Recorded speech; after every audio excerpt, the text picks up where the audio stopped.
What's up, guys? It's your co-commish with your Statisfaction report. Um, I posted something last week that the dynasty nerds had uh, Dez number one on their dynasty rankings, and Mike said, "Oh, that's bullcrap. Dez is not the number one option." Um, there's an argument to be made for Dez Bryant being the number one option, and I'm going to make that argument. Now, before you get your panties all up in a bunch, I'm not saying he has the best contract. I'm not claiming that whatsoever. Um, I am saying that he's better than AJ Green, has a better contract than AJ Green. He's better than Julio Jones. He's got a better contract than him. He's got a better contract than Kelvin, probably better than him. Some of the cheaper guys, the Antonio Browns, Jordy Nelson, uh, T.Y. Hilton, those kind of guys. Not a better contract. But there's a very solid argument to be made why Dez, in a typical dynasty where you don't have contracts, where you just get to keep the guys forever, um, there's a case to be made that he is the number one player. I posted the spreadsheet that I'm going to talk about. I've got it behind my phone right now, so you can follow along there and just listen if you want. But a little bit about the spreadsheet. I took anyone that finished in the top 10 among all running backs or wide receivers in the past 3 years.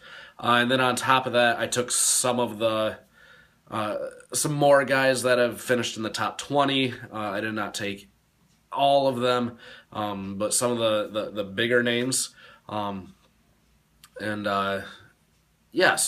on the spreadsheet, it's got the name, it's got their point totals for 2012, 2013, 2014, their total from the 3 years, how many times they finished in the top 10, and then their average.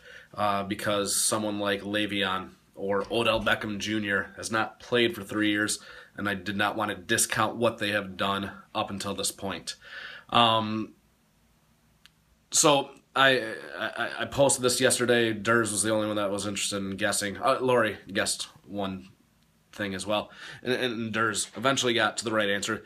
The only guys to finish in the top 10 for the past 3 years among all wide receivers or all running backs are Demaryius Thomas, more on him soon, Dez Bryant, Jamal Charles, and Marshawn Lynch. That is the entire list.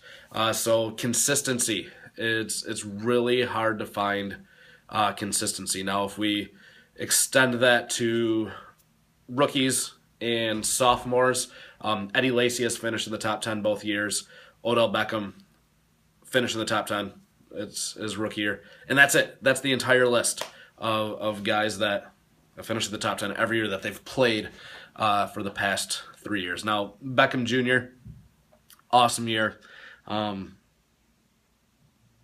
In terms of his actual contract, yes, he's got one of the best contracts in the league.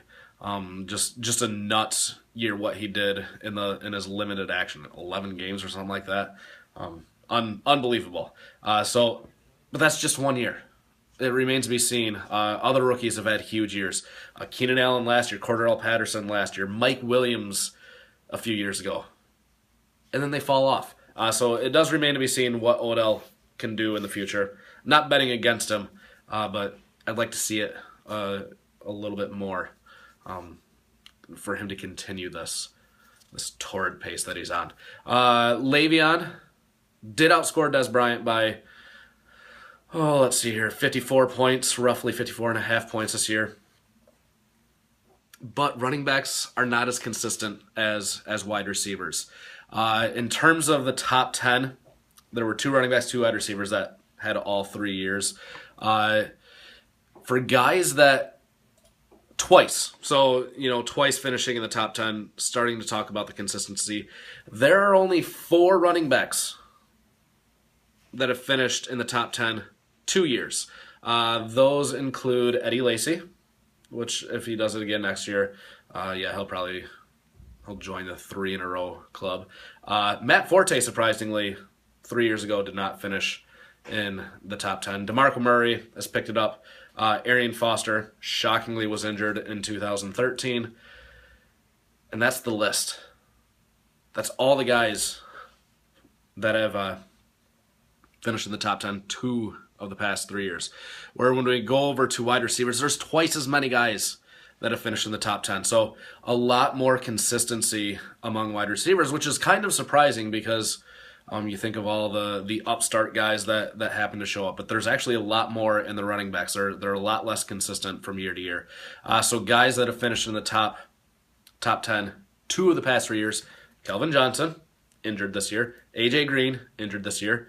Eric Decker, no longer has Peyton Manning throwing to him. More on that later. Andre Johnson had a down year this year. Brandon Marshall, down year this year. Antonio Brown has really picked it up. I mentioned how bad was Antonio that Scott got him for $23. He actually was not that great back in 2012. He only had 172 points, which is not spectacular by any means. Going a little bit further down the list. Wes Welker, injured this year. Who did he have throwing the ball to him? Oh yeah, Peyton Manning. Alshon Jeffrey, the past 2 years, struggled back in 2012, but has picked it up. And that's your list. So there's twice as many wide receivers that have shown consistency than running backs. And, picking top 10, that's kind of arbitrary. And this isn't perfect, but wide receivers, more consistent than running backs. Then we play 5 wide receivers, or you can play 5 wide receivers. You can only play 3 running backs. So it's important to have good depth, more important to have good depth at wide receiver than running back. And wide receivers just score more points in this league. It's a PPR league, if you guys didn't know that. So it is important to get a pass-catching running back, and that's part of the reason why Forte and Bell are so high up on the list. But 23 of the top 34, more than 2/3 of the top 34 flex positions are wide receivers. So they're putting up more points than running backs in general. Now, maybe that could actually be twisted to argue for a Le'Veon or a Forte being worth more than Dez because they are scarcer. But again, it goes back to how many more wide receivers can you play than running backs. Let's talk about, bare minimum, a dude's floor, the absolute worst that he's done in the past 3 years. If we ignore Odell Beckham Jr.'s awesome season because he's only been in 1 year, the highest floor out of any player is Dez Bryant. His absolute worst season out of the past 3 years, he scored 292.4 points, good for 18.75 points per game. That's his worst. Almost 19 points per game is his absolute worst. That's a little bit better than Demaryius. In fact, it's 1 point out of the entire season better than Demaryius. So Dez and Demaryius are number 1 and number 2 in terms of the total points that have been scored the past 3 years, and then obviously the average points scored. Their floor within 1 point of each other. So these two guys are basically the same wide receiver, except what Mike brought up earlier this week with Peyton Manning. Is he going to come back? If he doesn't, that hurts Demaryius's value. Before Peyton got there, Demaryius was good. He wasn't this good. He wasn't scoring 300 points plus a year good. He was just okay. So Peyton is getting older. I would not be shocked if he retired. And if he does, Demaryius drops down. That leaves Dez as the only wide receiver that's left standing that can kind of sort of plan on continuing to finish in the top 10. Again, I cannot stress this enough. This is the dynasty rankings that they're talking about do not include contracts. So again, I do not think that Dez is the best contract. But if we were to start a dynasty league right now, no contracts, where you just get to keep your players forever, there's a definite case to be made for Dez being the number 1 player. His biggest competition and the guy that I would actually take over him would be Le'Veon Bell, and part of that's my Sparty homerism.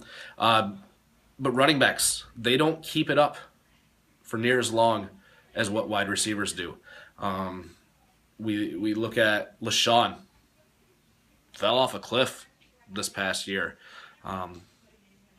We've seen other guys where once it goes, it goes. Now Le'Veon is young, and he's got some good years left in him. But I see Dez being an impact player for longer than I see Le'Veon. So there's my argument for Dez. Oh, more on Peyton Manning. If Peyton Manning retires, Peyton Manning is awesome for his wide receivers. If you look at Eric Decker, he finished in the top 10 2012, 2013. He then went off to the Jets. Did not finish in the top 10. Did not finish anywhere near the top 10. Emmanuel Sanders, 2012, 2013. Nowhere near the top 10. He comes to Denver, has Peyton throwing to him. He finishes in the top 10. Demaryius has finished in the top 10 all 3 years. Wes Welker has finished in the top 10 2 of the 3 years, and then he was injured this past year. Manning does a lot for his wide receivers, and if he retires, it has to be Demaryius that falls off a little bit. So for sure, I think Dez has the highest floor out of any wide receiver for the next few years. I'm planning on having him for the next 2 for sure. In terms of talent, straight up talent, I don't think there's a guy that I trade Dez for. Now when you throw contracts in there, yeah, I would consider it. But talent for talent, I think Dez is for sure the best wide receiver out there and arguably the best dynasty prospect out there. Those are my 2 cents. Let me know your thoughts. Peace.